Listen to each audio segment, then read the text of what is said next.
eternidade, cujo nome é santo e habita na altura e na santidade. Ele é alto e sublime, ele habita na eternidade, cujo nome é santo e habita na altura e na santidade. Seja a glória e a excelência, a honra e o poder. Seja a glória e a excelência, a honra e o poder.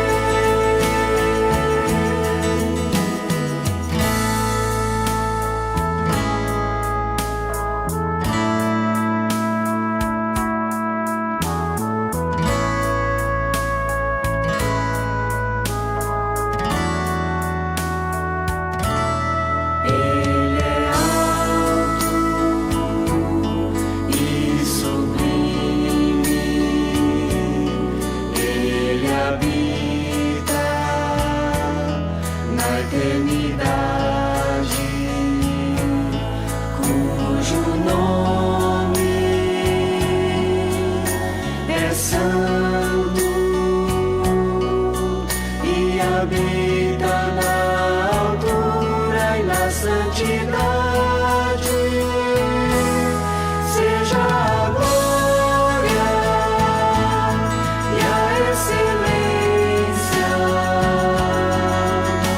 a honra e o poder.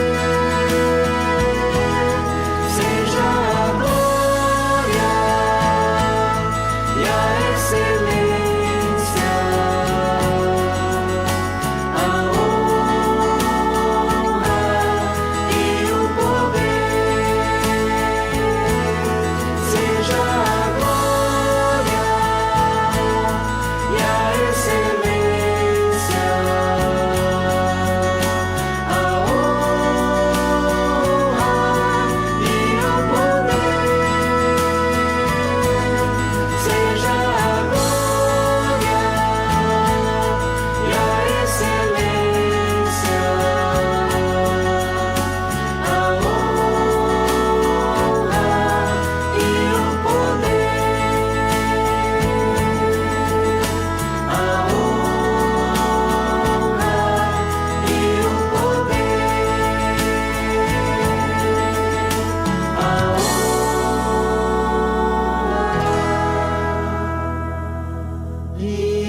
o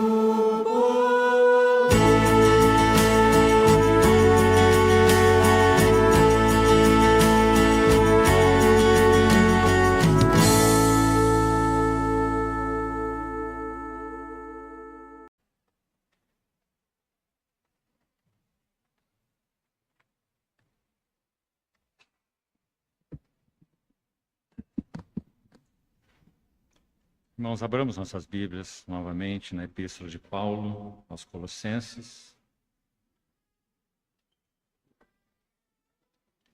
capítulo 1. Vamos ler a partir do verso 13.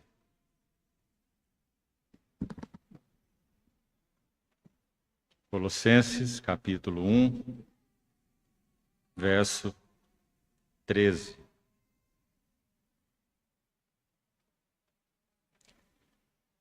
Ele nos libertou do império das trevas e nos transportou para o reino do Filho do seu amor, no qual temos a redenção, a remissão dos pecados. Ele é a imagem do Deus invisível, o primogênito de toda a criação, pois nele foram criadas todas as coisas, nos céus e sobre a terra, as visíveis e as invisíveis, sejam tronos, sejam soberanias, quer principados, quer potestades. Tudo foi criado por meio dele e para ele. Ele é antes de todas as coisas. Nele tudo subsiste. Ele é a cabeça do corpo, da igreja. Ele é o princípio, o primogênito de entre os mortos, para em todas as coisas ter a primazia. Porque aprouve a Deus que nele residisse toda a plenitude, e que, havendo feito a paz pelo sangue da sua cruz, por meio dele, reconciliasse consigo mesmo todas as coisas, quer sobre a terra, quer nos céus.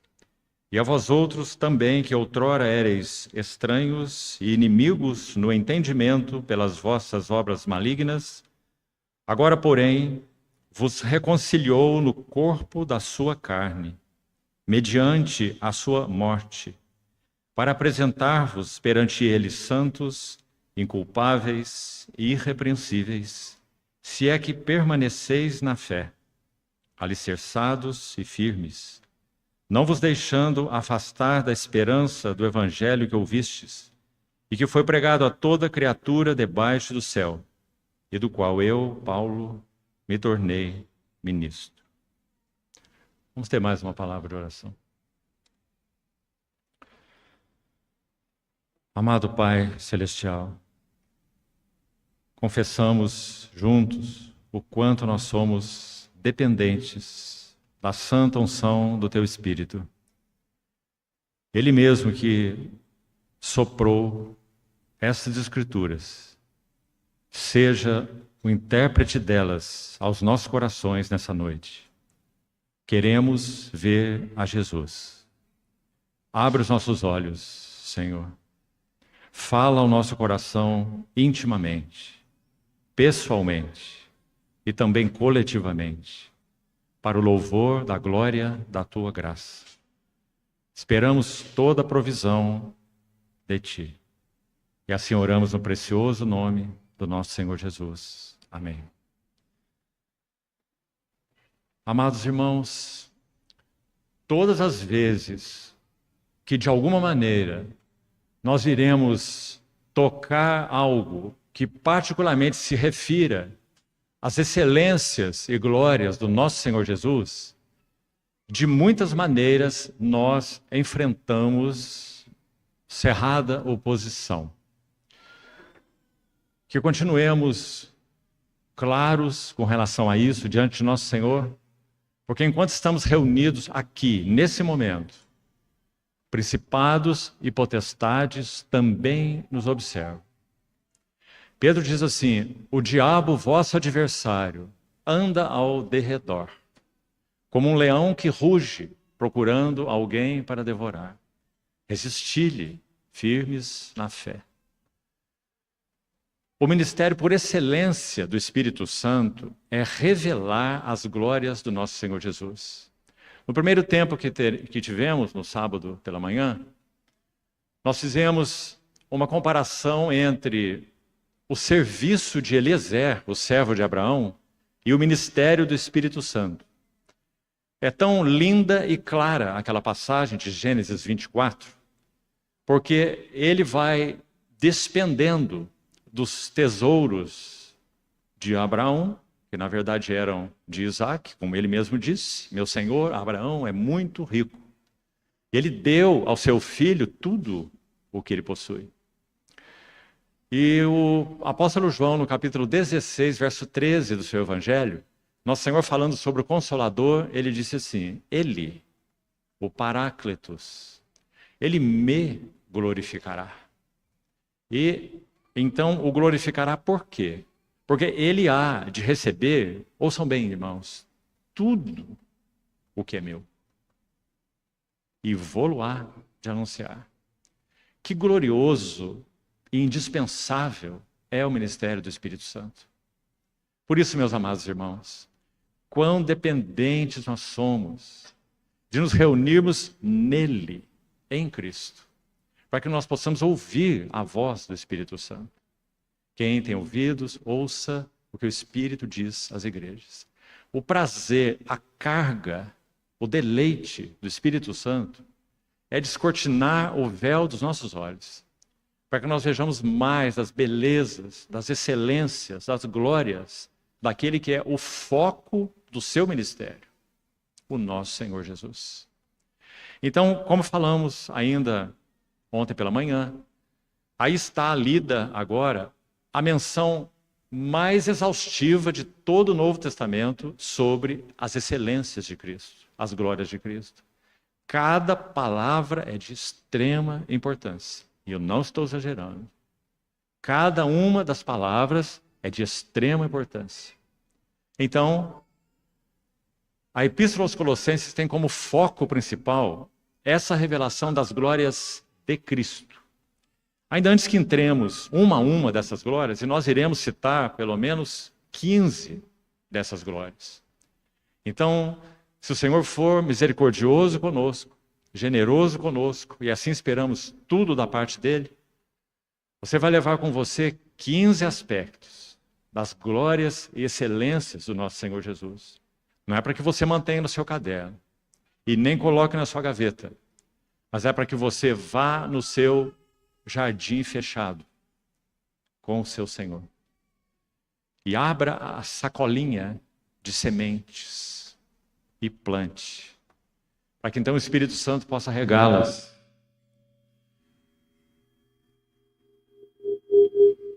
E elas então não permaneçam apenas como sementes, mas elas possam frutificar naquele lugar que é chamado no livro de Cantares de jardim fechado és tu, noiva minha, manancial recluso, fonte selada. Esse jardim fechado, esse lugar quieto, esse a sós com Deus, é o lugar onde as sementes frutificam, meus amados irmãos.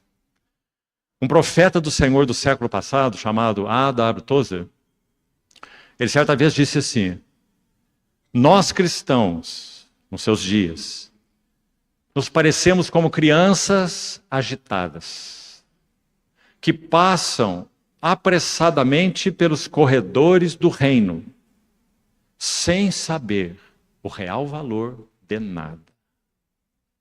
Penso que nós, sem dúvida, poderíamos dizer a mesma coisa da nossa geração.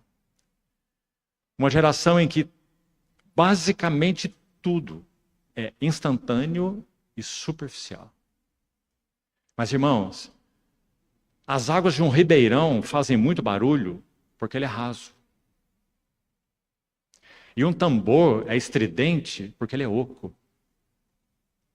Quanto mais nós aprendemos o significado da solitude, do lugar secreto, do jardim fechado, do manancial recluso, mais as sementes divinas irão frutificar nos nossos corações. Meus irmãos, a obra de Deus não é apenas dependente do Espírito Santo. A obra de Deus, ela é totalmente dependente do Espírito Santo e de nossas respostas. Se não fosse assim, nós teríamos que basicamente colocar a metade de cada epístola de Paulo para fora. Porque basicamente Paulo escreveu suas epístolas assim: a primeira metade ele expõe a visão que tem do seu Senhor, da igreja, dos caminhos de Deus, dos propósitos de Deus. A segunda parte ele exorta. Na Epístola aos Efésios, por exemplo, e esse padrão segue. A Epístola aos Efésios, por exemplo, se divide ao meio exato. Mesmo sabendo que as divisões de capítulos que foram feitas em nossas Bíblias, elas foram feitas muito posteriormente, não fazem parte do texto inspirado. Em alguns casos, na maioria dos casos, elas são boas, em outros casos elas até atrapalham. Mas pense sobre a Epístola aos Efésios. Nos 3 primeiros capítulos, Paulo expõe a maravilha da visão celestial que ele tinha sobre a igreja em Cristo. Na segunda parte, o capítulo 4, então, temos capítulo 1, 2 e 3, e os capítulos 4, 5 e 6 da Epístola aos Efésios. Veja como ele inicia o capítulo 4. Rogo-vos, pois. Pois o quê? 3 capítulos ele já falou sobre as glórias da igreja em Cristo. Ele termina o capítulo 3 orando exatamente nesse sentido.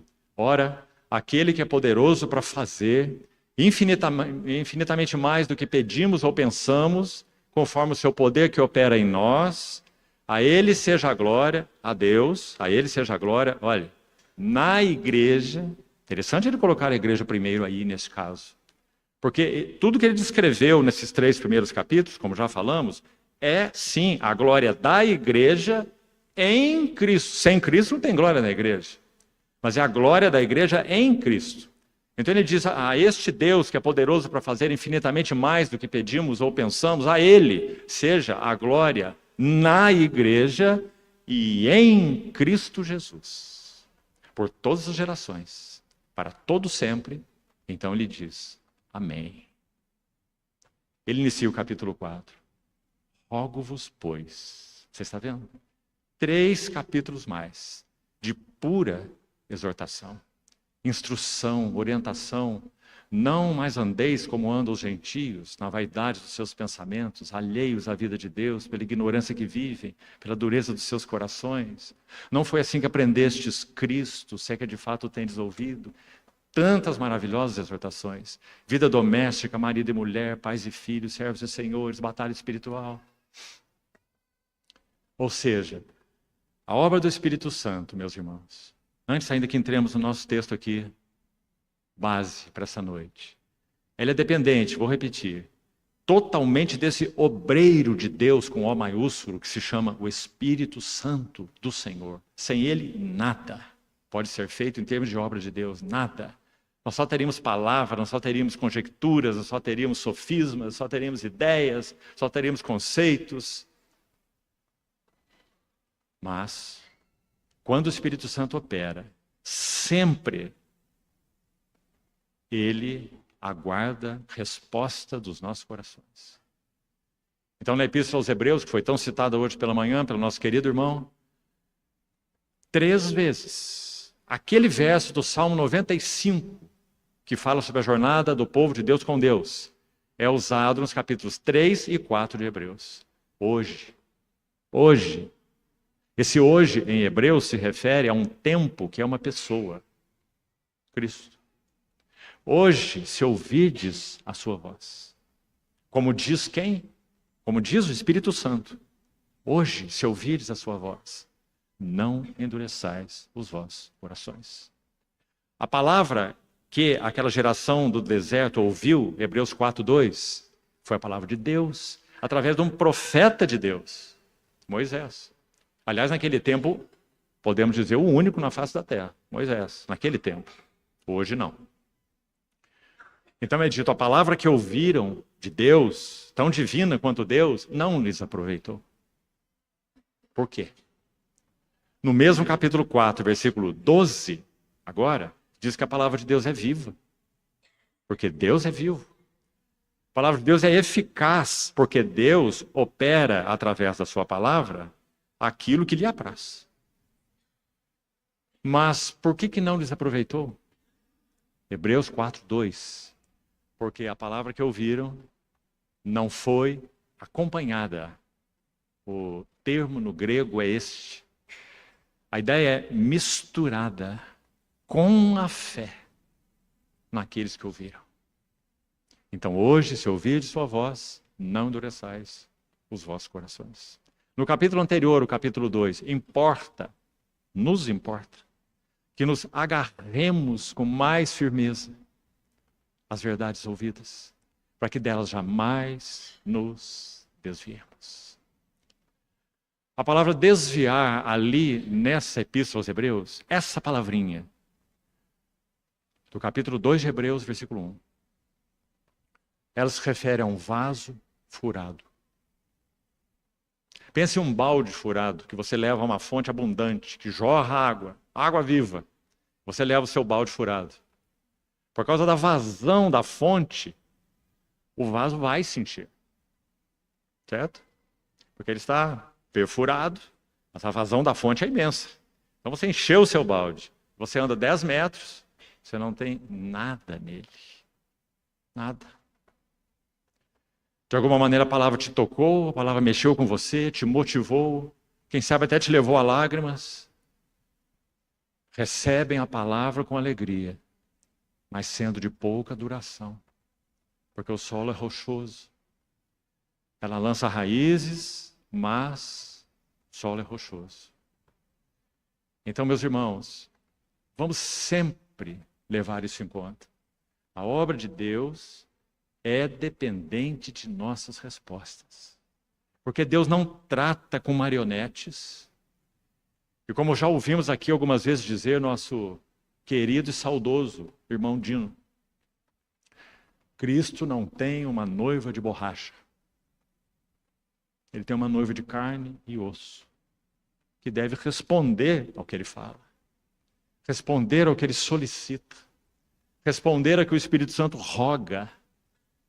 Rogo-vos, apresentei os vossos corpos, rogo-vos, pois eu, prisioneiro no Senhor. Então, meus irmãos, fechando essa introdução, vamos nos manter quietos diante do Senhor, responsivos ao Espírito Santo, porque nós vamos tocar nas excelências de Cristo. E tudo que há dentro de nós, de alguma maneira, e fora de nós, tudo que há em nossa carne, que milita contra o Espírito, e tudo que há ao redor de nós, vai militar, para que nossos ouvidos, de alguma maneira, sejam ensurdecidos. Vamos levar isso em conta.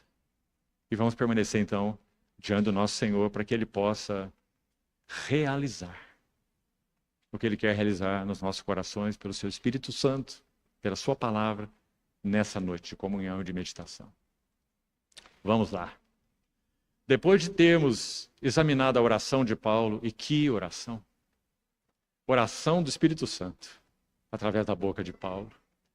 Qual era a carga desse apóstolo? Se o Senhor nos permitir falar hoje ainda das 15 excelências de Cristo, quem sabe, o que nós vamos fazer amanhã pela manhã? Nós vamos seguir a partir do verso 24 de Colossenses 1 e vamos falar sobre as dores de parto de Paulo. Como o que significava para ele o que ele chama de as aflições de Cristo. E desde já eu quero te sugerir algo, irmão. Você não quer dores. Você quer continuar a viver uma vida tranquila, boa, manter o seu bem-estar? Então, tem um segredo. Não ore por revelação. Não ore por revelação. Daniel capítulo 10, Daniel, aquele jovem que não se contaminou, cheio de Deus. Jovenzinho que talvez tenha ido para a Babilônia com 15 anos de idade. E morreu lá. Ele estava em torno com seus 90 anos, quando o povo de Deus saiu, um remanescente apenas, saiu do cativeiro da Babilônia e retornou para restaurar o templo, o sacerdócio e os muros. 3 fases. Daniel estava tão velhinho, ele não podia aguentar essa jornada de forma nenhuma. Mas ele podia fazer o quê? Abrir suas janelas e orar. Qual era a carga de Daniel? O testemunho do Senhor. No livro de Daniel, Deus é chamado de o Deus dos céus apenas. Ele não é chamado de Deus dos céus e da terra, como nos outros profetas. Por quê? Porque Deus não tinha mais um testemunho na terra. O seu templo glorioso, o lugar que representava a habitação de Deus e a relação do Deus do pacto, Yahvé, com o seu povo, estava arruinado. E se o Senhor permitir, em outro momento, que Ele prepare que estejamos juntos, quem sabe poderemos examinar o livro de Lamentações, para que nós vejamos essa carga no coração desse profeta, que era, no caso de Jeremias, que era a mesma no coração de Daniel e a mesma no coração de Paulo. Irmãos, eles sofreram, e assim com todos os profetas, eles sofreram muito. Em Daniel 10, então, como eu estava falando, ele tem uma visão no Rio Tigre, às margens do Rio Tigre, Daniel 10.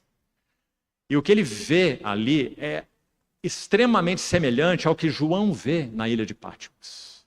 O Filho do Homem, que tem aquela aparência de ouro de Ufaz. E ele descreve esse Filho do Homem como João também o descreve no Apocalipse. Então ele diz assim, que ao ter essa visão, ele desmaiou. Ele caiu com o rosto em terra. Não sei se Daniel estava morto ou desmaiado. O texto não nos assegura uma coisa ou outra. Ele estava prostrado, sem força nenhuma. Então é dito assim, que uma mão me tocou, ele diz. E ele não conseguia falar, ele não tinha força. E quando essa mão o tocou, ele consegue, por causa do toque dessa mão, do Senhor. Ele então fica agora de quatro, apoiado nas palmas das mãos, assim, de gatinho e de joelhos. Porque essa mão o tocou, mas ele ainda não consegue levantar. Ele está quieto. E o Senhor vai falando algumas coisas com ele. Inclusive o Senhor diz assim, Daniel, homem muito amado. E o Senhor o toca de novo. E quando o Senhor o toca de novo, ele consegue levantar. E o Senhor o toca a terceira vez. E aí ele consegue falar. Sabe o que ele diz? Ah, meu Senhor, por causa da visão, me sobrevieram dores. E não restou em mim força alguma. Meus irmãos, o maior obstáculo para a obra de Deus em nós, somos nós. À medida em que o Senhor prostrou Daniel, assim como prostrou João, e prostrou Paulo, e prostrou todos os profetas, então ele pôde contar com eles. Mas olha essa frase de Daniel, por causa da visão, me sobrevieram dores. Pense sobre isso, querido irmão e irmã. A visão espiritual que você tem de Cristo tem te provocado dores? Tem. Angústias, ardor, zelo. O zelo da tua casa me consumirá. Nós somos discípulos dele. Nós temos menos zelo pela casa dele do que ele deseja que tenhamos. Meus queridos irmãos, sem dúvida a casa de Deus, a igreja, é um lugar de celebração. E como é? Celebremos a festa, não com o fermento da malícia e inveja, mas com os asmos da sinceridade e da verdade. Porque o nosso Cordeiro Pascal foi imolado. Sem dúvida, a igreja, a casa de Deus, é um lugar de celebração. É, sim, é um lugar de festa. Nosso Cordeiro foi oferecido, mas cuidado, irmão. Esse Cordeiro que foi oferecido e está entronizado, ele está lá aguardando o adorno da noiva pela qual ele se deu. Mas ela não está pronta.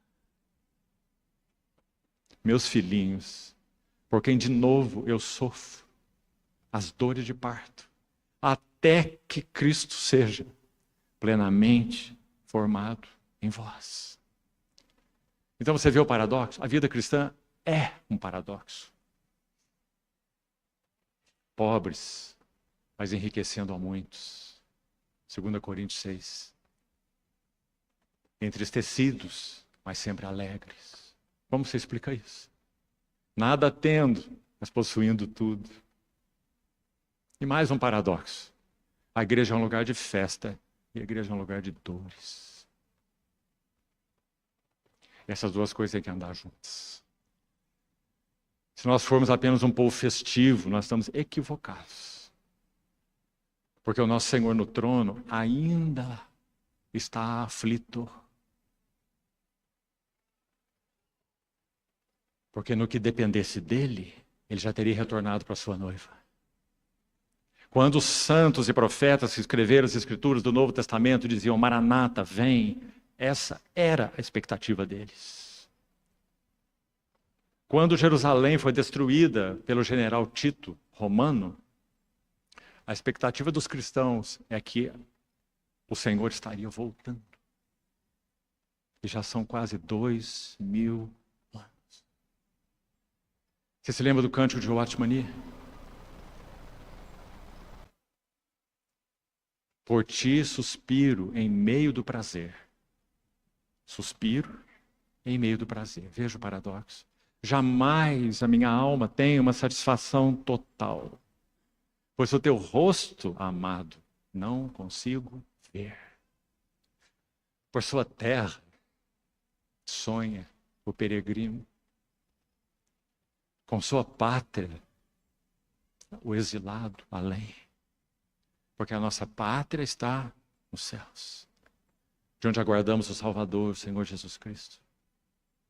Distante, o noivo pensa em sua amada. E de amados pais, saudades os filhos têm. Assim também anelo ver teu rosto, ó meu querido e amado Salvador. Ah, se eu pudesse agora tua face ver, até quando esperarei por ti, ó meu Senhor? Então, meus irmãos, peçamos ao Santo Espírito do Senhor que mantenha esse paradoxo dentro dos nossos corações. Se orarmos por revelação, que o Senhor nos conceda espírito de sabedoria e de revelação, nós experimentaremos as angústias e dores que concernem a edificação da igreja de Deus. Não viveremos uma vida fácil, não. Como também nosso querido irmão nos lembrava pela manhã, não viveremos uma vida acomodada, como se já estivéssemos lá, ou talvez como se já ganhamos tanto. Afinal de contas, segundo ouvimos aí, no que concerne a esse tempo aqui, essa é a 28ª conferência. Você já veio a quantas? 10, 15, 20, 25? Alguns a todas, não é? 28. E então, e aí? Qual o fruto? Então, meus amados irmãos, nós vivemos dias na iminência, sim, de que esses céus sejam rasgados. E o nosso Senhor Jesus mostre de novo a sua gloriosa face para essa criação que geme e suporta angústias até agora. E nesse momento, então, ele já terá mostrado a sua face para os filhos que aguardam essa sua revelação de sua glória. A criação que geme e suporta angústias até agora, aguarda a revelação da glória dos filhos de Deus. E Paulo diz que não é somente a geração que geme, mas nós que temos as primícias do Espírito, também gememos angustiados.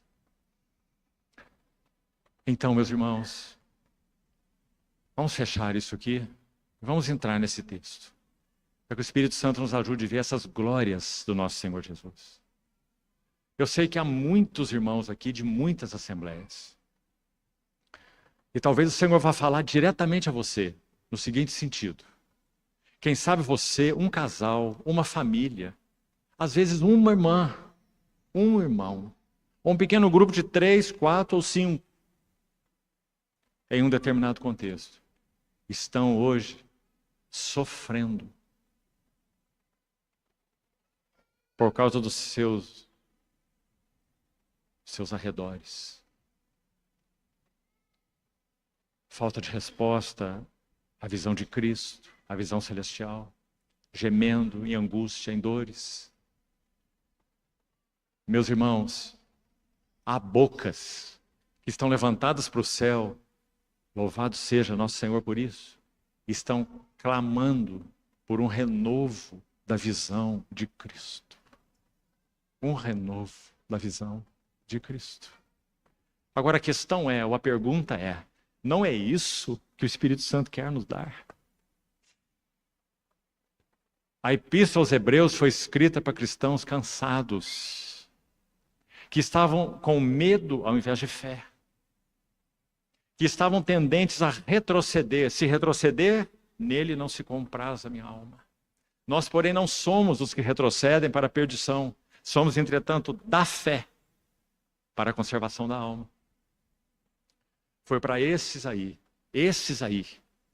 veteranos, não eram cristãos novatos. Quantos novatos tem aqui? Muito poucos, certamente. a grande maioria não são de novatos na fé.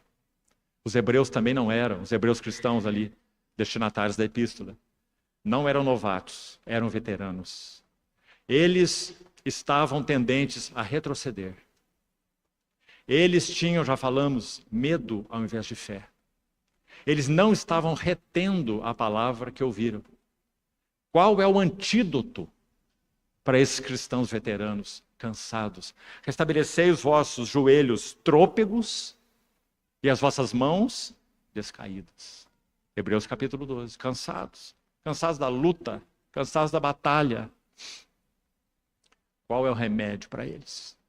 Será que é? Bom, vamos ver o que está acontecendo por aí. E vamos importar a maneira de outros, quem sabe. Quem sabe vamos pintar as paredes todas de preto.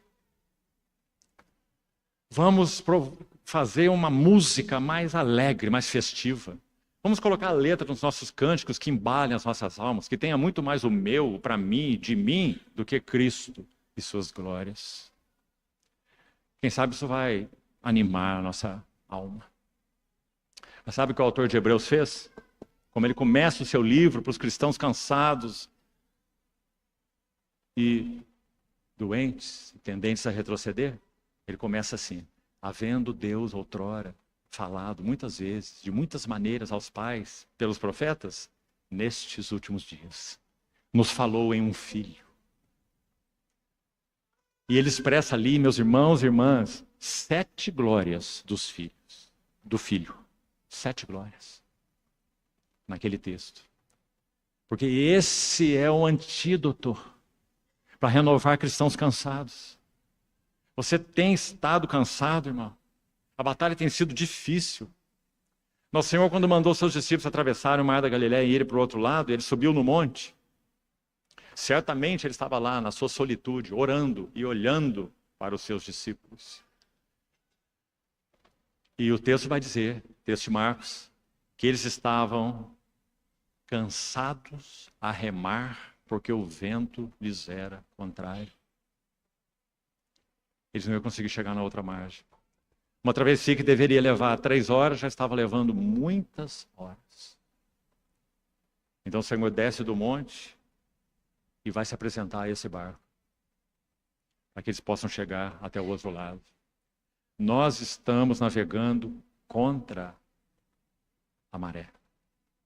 O vento é contrário no nosso barco.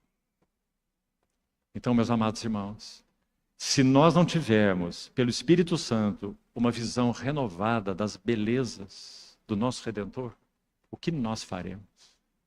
Para onde vamos? Então, depois dessa maravilhosa oração, Paulo começa esse texto no verso 13 assim: Ele. Aí está o foco. Ele nos libertou do império das trevas e nos transportou para o reino do Filho do seu amor.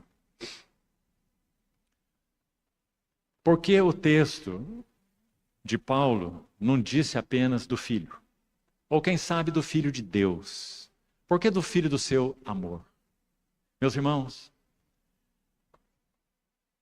quando o Senhor Jesus entrou no Jordão para ser batizado e o céu se abriu, desde que Adão pecou, o primeiro homem que foi criado à imagem e semelhança de Deus, para representar a Deus e os seus interesses nessa terra, quando esse homem caiu e nele todos caíram, então o céu se fechou para o homem. Mesmo antes de Adão pecar, ele não teve exatamente uma história de céus abertos para ele. Ele teve uma história em que o Senhor Deus passeava no jardim toda viração do dia. Um chá da tarde, para comunhão com Adão e a sua esposa. E ali eles tinham comunhão. Adão sem pecado ainda, inocente. Então, quando o pecado entrou, acabou o chá da tarde, da deliciosa comunhão. Eles tiveram que ser expulsos do jardim. Nunca mais houve, vamos pôr entre aspas aqui, um céu aberto de comunhão, que, como disse, na verdade, nem Adão teve. Deus aguardava um homem, porque ele criou o homem, a sua imagem e a sua semelhança. Então ele aguardava o homem, para o qual os céus pudessem se abrir. Porque o desejo de Deus ao criar o homem, a sua imagem, a sua semelhança, é que para este homem os céus estivessem sempre abertos. Mas os céus estiveram sempre fechados. O Senhor teve homens, profetas, santos, magníficos no Velho Testamento. Todos com as suas falhas, claro. E o Senhor esteve com eles. Muitas vezes nos é dito que o Espírito Santo desceu sobre eles, os inspirou. Veja Davi, veja Sansão, veja Samuel, tantos, não é? Mas nada de céus abertos, nada. Por quê? Porque Deus buscava o homem, segundo o seu coração, e ele nunca encontrou. Mas, meus irmãos, se as hospedarias de Belém soubessem quem é que estava no ventre de Maria, quando ela teve que fazer aquela jornada, grávida, ela não faria aquela jornada, de jeito nenhum, mas ela foi obrigada a fazer, naturalmente falando. Por quê? Porque o imperador decretou um recenseamento. E cada família deveria ir para a sua cidade natal, para serem recenseados. Então ela teve que fazer a viagem às portas de dar à luz. Tanto é que quando eles chegam em Belém, é dito assim: e então cumpriu-se os dias. Ela deveria dar à luz ao seu filho. Quando eles chegaram em Belém, é dito que não havia lugar para eles naquela cidade. Vieram muitas pessoas para lá por causa do recenseamento. Então, provavelmente, alguém disse para eles: olha, não tem hotel nenhum aqui para vocês, não tem hospedaria nenhuma aqui para vocês. O que resta, se vocês quiserem, é aquele estábulo ali na encosta da montanha. E para lá eles foram. Quando eles chegam nesse estábulo, nasce o Redentor. Lucas tem 2 capítulos, só ele tem, no início do seu evangelho, que foram chamados por um grande comentarista bíblico chamado Alfred Plummer, de O Evangelho da Infância. Porque só Lucas menciona aqueles fatos maravilhosos. E sabe qual é a nota principal? Lucas menciona 8 vezes no seu livro todo a palavra alegria. 5 vezes das 8 vezes estão nos 2 primeiros capítulos de Lucas. Você vai ver a alegria profetizada pelo anjo Gabriel no coração de Zacarias por causa do nascimento de João Batista, o precursor. Alegria. Em ti haverá gozo e alegria, disse Gabriel para Zacarias. Depois você vai ver alegria em Maria. Ela se apresenta como a serva do Senhor e diz: alegrou-se o meu coração e meu espírito exultou. Você vai ver o encontro de 2 grávidas. Isabel, a mãe de Zacarias, e Maria, a mãe do nosso Senhor. Maria fica sabendo que Isabel estava grávida e vai visitá-la. E quando as duas se encontram, você se lembra da cena? Maria saúda Isabel. Isabel vai dizer assim: de onde vem a mãe do meu Senhor? Como que Isabel poderia saber disso? Ela vai dizer assim: porque a criança no meu ventre saltou de alegria ao ouvir a tua saudação. Meus irmãos, foi o primeiro encontro entre o Redentor e o seu precursor, João Batista, e o nosso Senhor Jesus. Só que os 2 ainda estavam no ventre das suas mãezinhas. Que coisa maravilhosa. Quem sabe, acho que você já ouviu isso, vou repetir para você. Foi profetizado para Zacarias que João Batista seria cheio do Espírito Santo desde o ventre materno. Não é? Quem sabe foi neste momento em que as 2 mães se encontraram. Isabel diz, João Batista então tinha perto de 6 meses. Quem sabe foi nesse momento, porque é dito, ela disse que a criança saltou de alegria dentro de mim, dentro do ventre dela. Quem sabe realmente, a mim me parece que sim, porque o fruto do Espírito é amor, alegria. Então, Talvez nesse momento, João Batista foi cheio do Espírito Santo no ventre materno.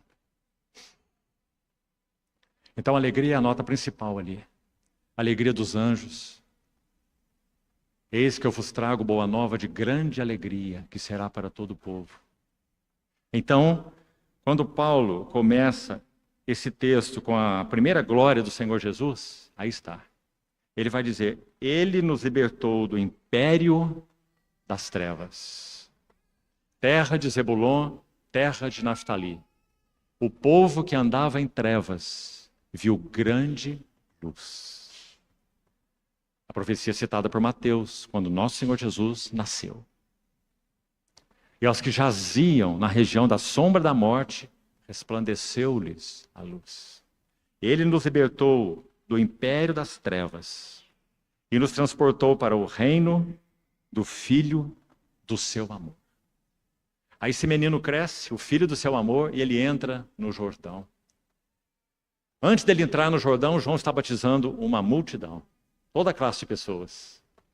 Nessa fila, aparece um que João disse que ainda não conhecia. Mas quando João vê essa face, ele vê algo muito distinto. Porque quando ele vê esse homem, ele diz, eu é que preciso ser batizado por ti, e tu vens a mim. O que é que João viu naquele rosto? João até ali estava vendo o rosto de tantos pecadores, não é? Todos que iam ao Jordão para ser batizados.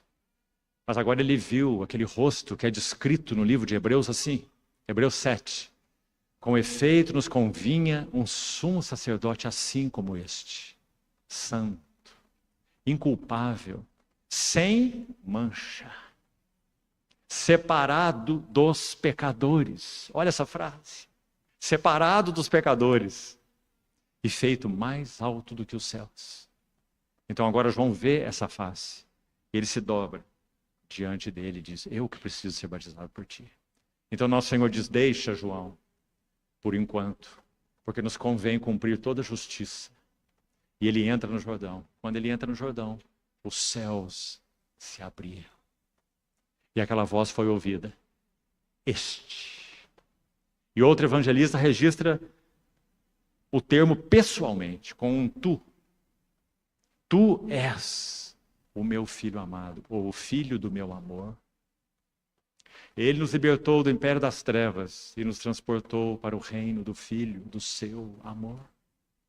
Este é o Filho do meu amor, em quem me comprazo. Jesus Cristo representa tudo o que o homem deveria ser. Então, essa é a primeira glória manifesta nesse versículo 13, o libertador. Aquele que nos transportou de um império para um reino. Trevas, muito interessante, que neste caso aqui não contrasta com luz, que é o seu antônimo, não é verdade? Mas aqui trevas é contrastada com amor. Alguém já definiu o inferno assim, o inferno é o lugar onde haverá uma completa ausência de amor. Ele nos libertou do império das trevas para o reino do Filho do seu amor.